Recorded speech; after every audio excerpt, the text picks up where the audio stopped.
Alphonse Daudet, La Transtévérine. La pièce venait de finir. Pendant que la foule, diversement impressionnée, se précipitait au dehors, ondoyant aux lumières sur le grand perron du théâtre, quelques amis, dont j'étais, attendaient le poète à la porte des artistes pour le féliciter. Son œuvre n'avait pourtant pas eu un immense succès. Trop forte pour l'imagination timide et banale du public de maintenant, elle dépassait le cadre de la scène, cette limite des conventions et des libertés permises. La critique pédante avait dit « Ce n'est pas du théâtre », et les ricaneurs du boulevard se vengeaient de l'émotion qui venait de leur donner ces vers magnifiques en répétant « Ça ne fera pas le sou ».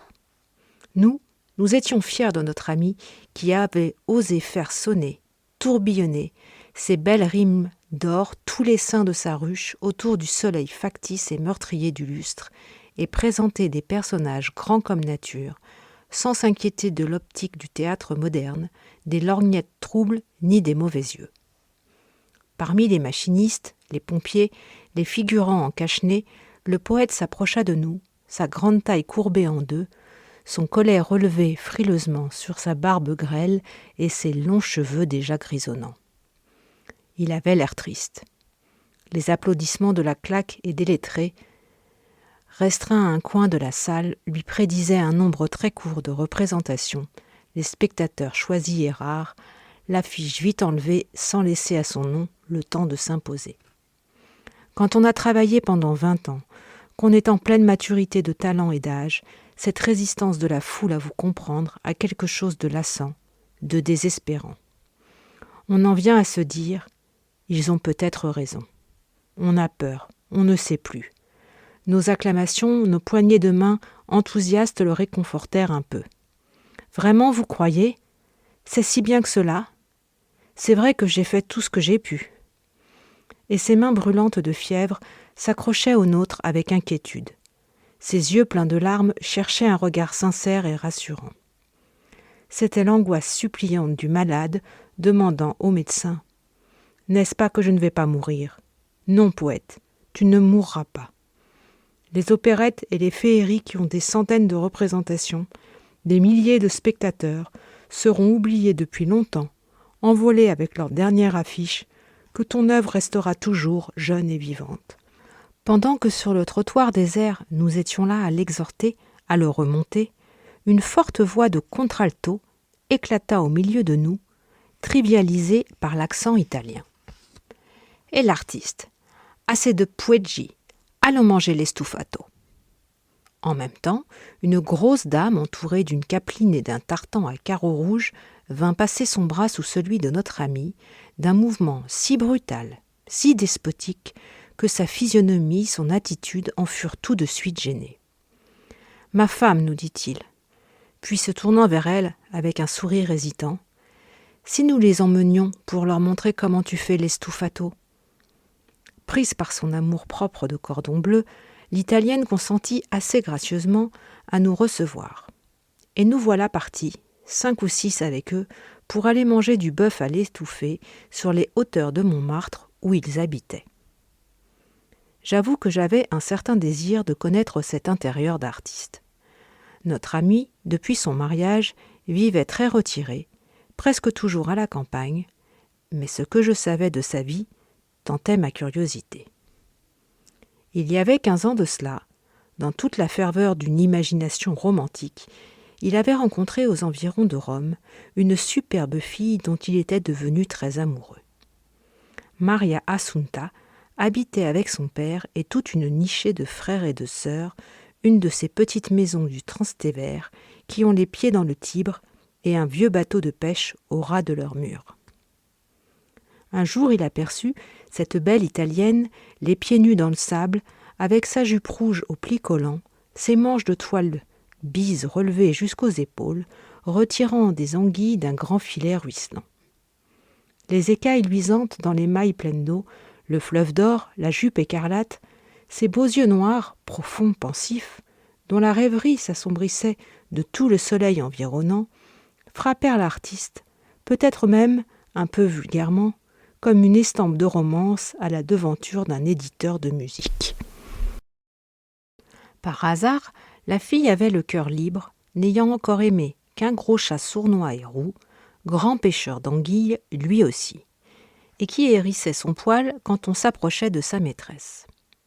Bête et Jean, notre amoureux parvint à apprivoiser tout le monde, se maria à Sainte-Marie du Transtévère et ramena en France cette belle Assunta avec son Cato. À Povero, ce qu'il aurait dû emporter aussi, c'était un rayon de soleil de là-bas, un pan de ciel bleu, l'excentricité du costume et les roseaux du Tibre, et les grands filets du Ponte Roto, tout le cadre avec l'image. Alors, il n'aurait pas eu la cruelle désillusion qu'il éprouva quand le ménage installé à un petit quatrième tout en haut de Montmartre, il vit sa belle Transtévérine affublée d'une crinoline, d'une robe à volants et d'un chapeau parisien qui, toujours mal équilibré sur l'édifice de ses nattes lourdes, prenait des attitudes complètement indépendantes. À la froide et terrible clarté des ciels de Paris, le malheureux s'aperçut bientôt que sa femme était bête, irrémissiblement bête.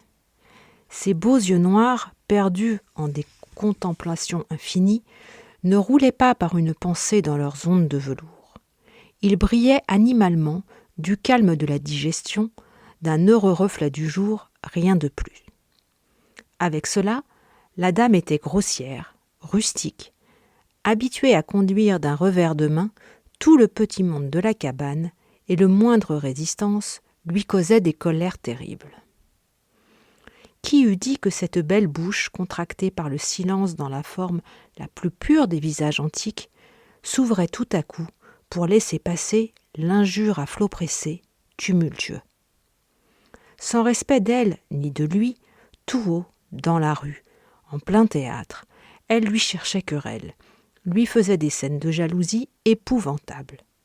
Pour l'achever, aucun sentiment des choses artistiques, une ignorance complète du métier de son mari, de la langue, des usages, de tout.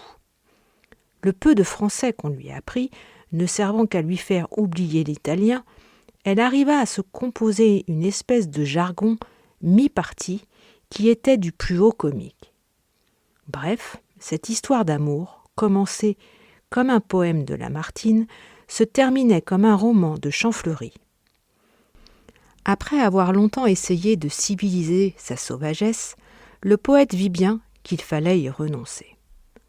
Trop honnête pour l'abandonner, peut-être amoureux encore, il prit le parti de se cloîtrer, de ne voir personne et de travailler beaucoup.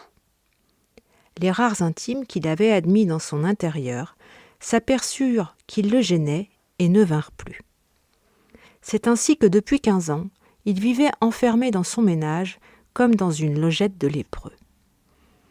Tout en pensant à cette misérable existence, je regardais l'étrange couple marcher devant moi.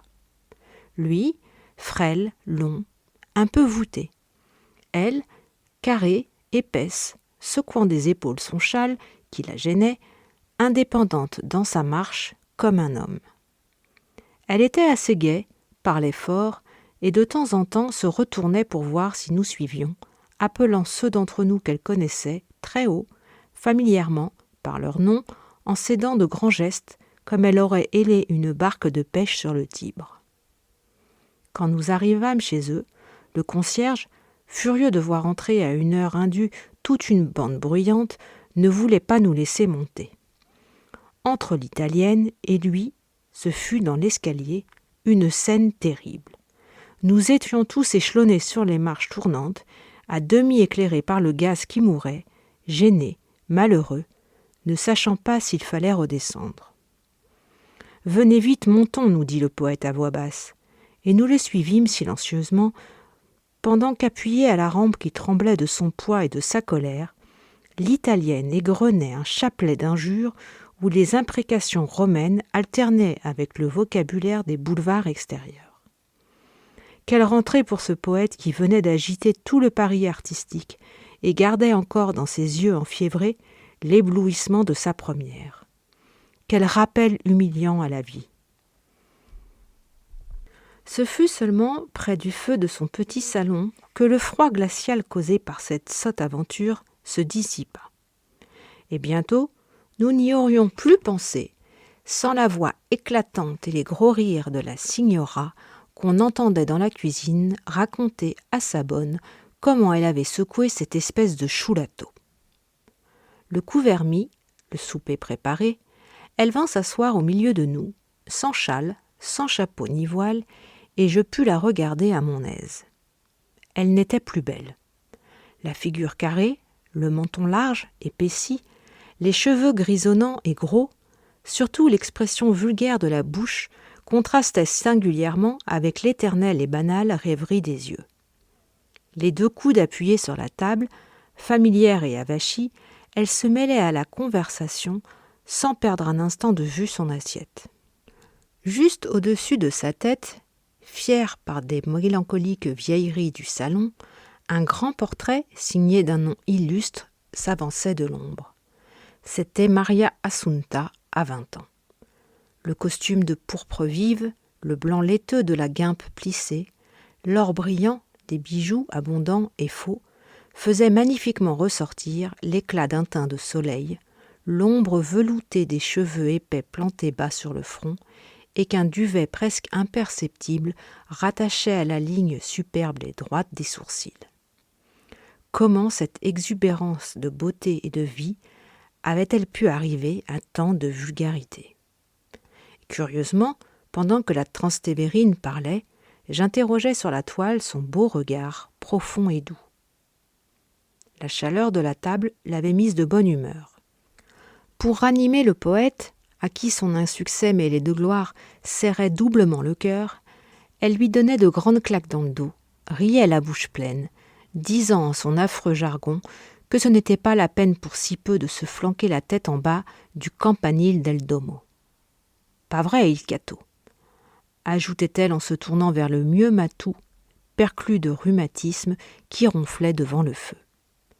Puis tout à coup, au milieu d'une discussion intéressante, elle criait à son mari d'une voix bête et brutale, comme un coup d'escopette. « Hé, l'artiste, la lampo qui filo !» Vivement, le malheureux s'interrompait pour remonter la lampe, humble, soumis, attentif à éviter la scène qu'il craignait et que, malgré tout, il n'évita pas. En revenant du théâtre, nous nous étions arrêtés à la Maison d'Or pour prendre une bouteille de vin fin dont on peut arroser les stufato. Tout le temps de la route, Maria Assunta l'avait portée religieusement sous son châle et posée en arrivant sur la table où elle la couvait d'un œil attendri, car les Romains aiment le bon vin. 2 ou 3 fois déjà, se méfiant des distractions de son mari et de ses grands bras, elle lui avait dit « Prends garde à la bottiglia, tu vas la casser ». Enfin, en allant à la cuisine retirer elle-même le fameux estufato, elle lui cria encore « Surtout, ne casse pas la bottiglia ». Malheureusement, dès que sa femme ne fut plus là, le poète en profita pour parler de l'art, du théâtre, du succès, si librement, avec tant de verbe et d'abondance, que patatras. À un geste plus éloquent que les autres, voilà la bouteille mirifique en 1000 pièces au milieu du salon. Jamais je n'ai vu un saisissement pareil. Il s'arrêta court, devint très pâle. En même temps, le contralto d'Assunta gronda dans la pièce à côté et l'italienne apparut sur la porte, les yeux en feu, la lèvre gonflée de colère, toute rouge de la chaleur des fourneaux. « La bottiglia !» cria-t-elle d'une voix terrible. Alors lui, timidement, se pencha à mon oreille. « Dis que c'est toi !» Et le pauvre diable avait si peur que je sentais sous la table ses longues jambes qui tremblaient.